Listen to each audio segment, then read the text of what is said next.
coming. It's part 2. I'm just going straight to the point. Yeah. So tuliachia wapi? Tuliachia mali. I have gone home. Nimeenda kwa sister yangu. My sister was living in Utawala, so it's not like see nilienda Ushago. So sister yangu amenichukua shule, tumeenda na yeye kwake. Of course, she informs my parents. Of course, it goes without saying. She informs dad. I give them all the details. And they arrange a meeting at my sister's. So they come, my parents, nikawapatia details about the baby daddy. So they get hold of him. Yeah. And we have a meeting. But the guy actually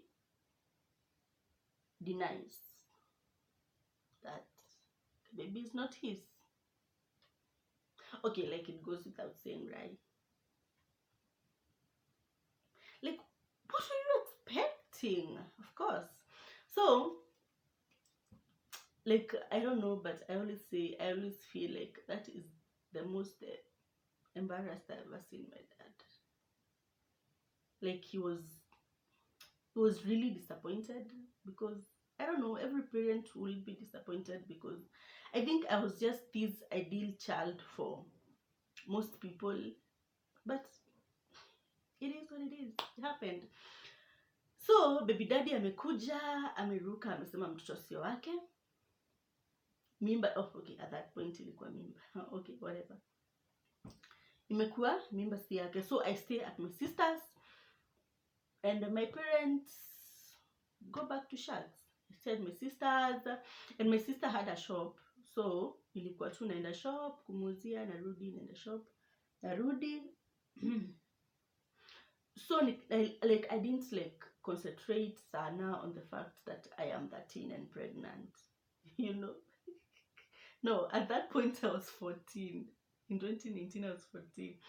So it like shifted my mind from the fact that from everything that was going on in my body, and things around me were good because anyway my parents were supportive, my sister was supportive. Like wow, it was hard. Like that is I think the hardest thing, and the fact that she was there for me is something I can never repay her for. Like never. So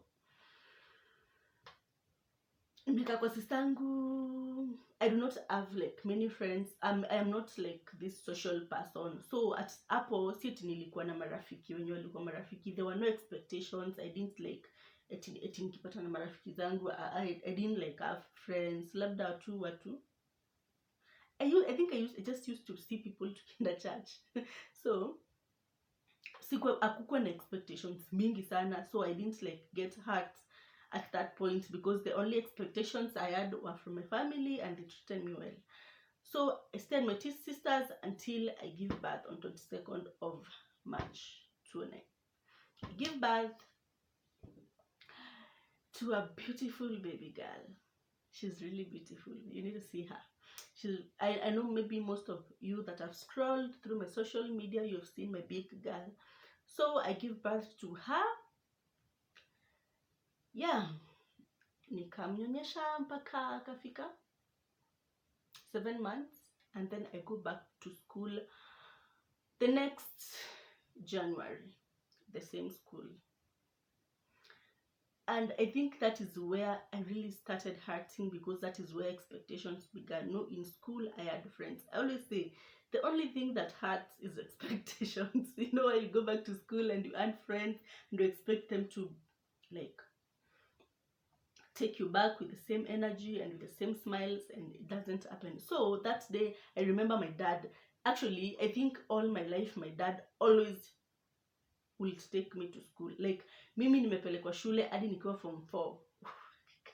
My dad always used to take me to school. So when I say he was disappointed, he loved me. Like, so what do you expect? So on that morning my dad takes me back to school and people are giving me this eye. Like vile tu niliingia hivi kwa gate, people are like, what?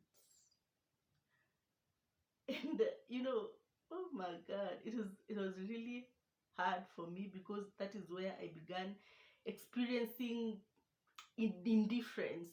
You know, that is where I began experiencing people treating me differently. Because ingine nilikuwa tu, I was just at home, there was nothing, there was no one I knew, there was no one that knew me, so it was all good. So naingia hivi kwa gate ya shule and people are looking at me like, ooh, yule si official mwenye alipata mimba amerudi shule. Ni hiyo siku I met with someone that was my best friend, and I tried to shake her hand. It's like ni kama hata nimemlazimisha juu hata nikijaribu kumnini ananiangalia like hadi anasonga nyuma like, no, I don't want anything to do with you. I do not know you. You are a disgrace. I do not want to see you, and I don't want even to greet you. Like, it was that bad. And that is when I realized, by the way, I am different. I am a mother. All these others are not. So that is when I experienced people treating me differently. My teachers were, okay, at least most of them were really okay. I think there was never a 50-50. Those that were really bad to me were extremely bad to me. Those that were good were extremely good. So no, it was on a different day actually, in the field. And I met someone tulikuwa tusoma naye Reima. So I am obviously, okay, the whole time I was feeling really lonely. Juu sasa everyone is treating you like, you know, I can't sit near you. But then hata kwa class kupata seatmate, it was really hard. Like hata seatmate unaona vile desks wekwa hivi kuja kukaa. So unapata huyu deskmate wako ama ndio seatmate ataki ati desk zenu ziguzane. It's like I have corona or something. So ataki hata desk zako ziguzane. So ukikaa unaona yeye amesongesha desk yake akaacha ka space hapa. It was like, I do not want to see you, to have anything to do with you. You're a bad omen. But I am in school. Sisi sema eti stuff anything. So I become a loner. But as I said earlier, I am a really prayerful person. So I think to prayers twangu to keep going. But even at that point, things became so hard for me that it was really hard for me to pray. Like nilikuwa naenda nikifunga tu macho hivi, I just burst into tears and I could cry at some point. Nikashanga sasa issue nitafanyaje. It was really hard for me. So I just became, sijui ni cry baby ama nini juu, because I just used to just go, sijui kama shule zenu mlikuwa na powerhouse juu aka break hata kale ka short break tulikuwa tuchukua hivi ka short break na kimbia power room. It's not that I am going to pray, no, I am going to cry. I used to go kneel down and cry, like I could just cry kama ni yani break hadi I siku hadi na appetite. You need to see my pictures nikiwa high school. Nilikuwa I didn't used to eat. Lunch time ikifika watu wakikimbilia lunch, mimi nimekimbia field. I go lie down or kneel down and cry, because it really used to get to me.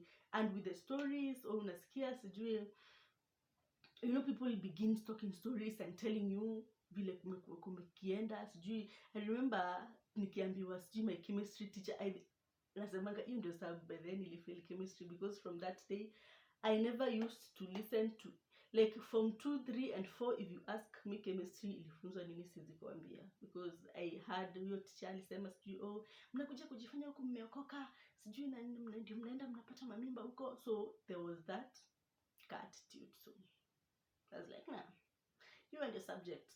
I wish I didn't say that though. So okay, this one, there's no one that like really confronted me hivi kwa macho like, hey, you're pregnant and you're mother and you're this. But now this siku ya field, I met with this girl and I'm like, sasa sijui sikumbuki jina yake, like honestly sasa, then she's like, pepo mchafu, like there's that word sikumbuki au wimbo kalikuwa kanaimbaje, but kalikuwa kitu kama pepo mchafu, and everyone in the field started laughing. Like, wow. It was hard. Like, going through school with that kind, I think by the ilienda hivyo mpaka I think the whole year, mpaka at least when I joined form 3 juu sasa after nirudi shule, si mnajua nilitoka nikiwa form 1, so vile nirudi shule nilitoka nikiwa form 2 first term, so vile nirudi shule nirudi form 2, so at least form 3 ilikuwa imereduce, but the first year was really hard. And then I also remember one time a certain teacher alikuwa anakuja, you know the way teachers ustroll kukuja kuangalia people are making noise during preps, and sijui alinipata nikiongea ama alinipata nilikuwa nimesimama alafu nikakaa, and is like, sasa hata wamama wakubwa wako na watoto sijui wanafanya, and everyone looks at me and it burst into laughter, man. So when I tell you it was hard, like when I say it was hard. Like, now I went through school with that type of, sasa hiyo ni shule, we have not eti come to sasa. So I go through shule with that type of treatment, people treating you with a lot, like extremely a lot of indifference, and saying certain bad things, you know, teachers and students the same, and you know, like, unajua sasa kama mwalimu akisema hivyo ni kama amewasha flame, because they will say this, and then just after prep they will go and tell other classes, you know, hii mwalimu alikuja akasema sijui nini, so it will be shoo all through your ears, almost for the whole week. So unapata mazee, mimi, I always say my school life from when I gave birth, it was really hard, but the principal was super supportive. I remember she used even to call me into her office and talk to me and ask me, what are you going through? But no, I am one person that najiekeanga vitu sana, so I couldn't say it. Eti mwalimu alikuja akasema hivi, yule mwalimu mwingine akasema hivi, alafu yule, no, I just used to like hold back. So alafu sasa ikakuwa the fact that tena I am closer to the principal and the deputy used to really support me. So unapata even kitu ikilik kutoka kwa students ikifikia maybe the principal, all eyes are on me. So there was just too much indifference. I felt I was not really comfortable, but sasa I just became pregnant, nimewachia mzigo nyumbani, alafu sasa nikaanza kusema nitolewe shule. I couldn't, like, sikutaka eti sasa I begin eti putting pressure on my parents eti tena wanitoe shule wanipeleke shule gani nyingine, weka hapo. So my school life after nirudi shule, it was really hard. Even hata kupata mtu wa kuongelesha ama kuomba kitabu kwa class, like, no. So hiyo ya kuomba kitabu imenikumbusha kitu kingine. I remember, you see the way unachanga desk alafu unaacha kitabu, obviously desk iko na kufuli, but I used to have to notebooks, maana kama notebook, kama I am one person that loves kuandika tu vitu stuff. So unapata I could leave kitabu juu ya desk, alafu nipate the other students walichukua wakaandika vitu, mama tusi, sijui mama nakaje, sijui mama sijui nani, sijui na ringa, sijui ushakatwa, sijui umefanya nini. And so unakumbuka, so mimi nakuja, unafungua tu kitabu unapata vitu kama hizo zimeandikwa. Maybe, yani, my school life was just so hard. That's why I said nikianza ukule kwa part 1, by the way, I'm not saying this story eti kuambia watu eti ku encourage teenage nini. I could not wish what I went through, especially in school, anyone else to ever go through that. like you need to make better choices, better choices. So unapata, so hata nikienda choo nilikuwa na make sure at least nimefungia vitu. So they had, sijui nani alikuwa na amewambia mtoto wangu anaitwa Brian you know how students are. So they had this imaginary boy called Brian, that is my son, that they used to insult in my books. Nikiacha kitabu tu napata imeandikwa mtoto wako sijui unafikiria tujui sijui umefanya nini sijui. It was bad. It was bad. Yeah. So that was my school life. But sasa nikarudishwa. So apart from the bullying from students and from some teachers, nikarudishwa tena official WCU. So I at least had, you know, you at least have somewhere to go. And mimi I always say, unaonaga hata hizi my issues za depression au za nini, sijui see a psychiatrist, sijui see a specialist and everything. Mazee mimi church inatoanga hata hizo ma depression. Ukiimba tu ka worship song kamoja juangi depression zikiisha. It's real. Hata mimi most times when I am home and I am really down, I just listen to songs, especially worship songs, and we are good. You know, you have a hunger in heaven. Yeah. So that was my school life. Yes, that was school life after giving birth. Now the next part 3 that hata sijui kama niko na nguvu ya kurecord right now is going to be about kurudishago, how people treated me, the stigma and everything. Yeah, so see you part 3. Nawapenda, subscribe, share, follow me on my social media. Everywhere is Meryl Cash.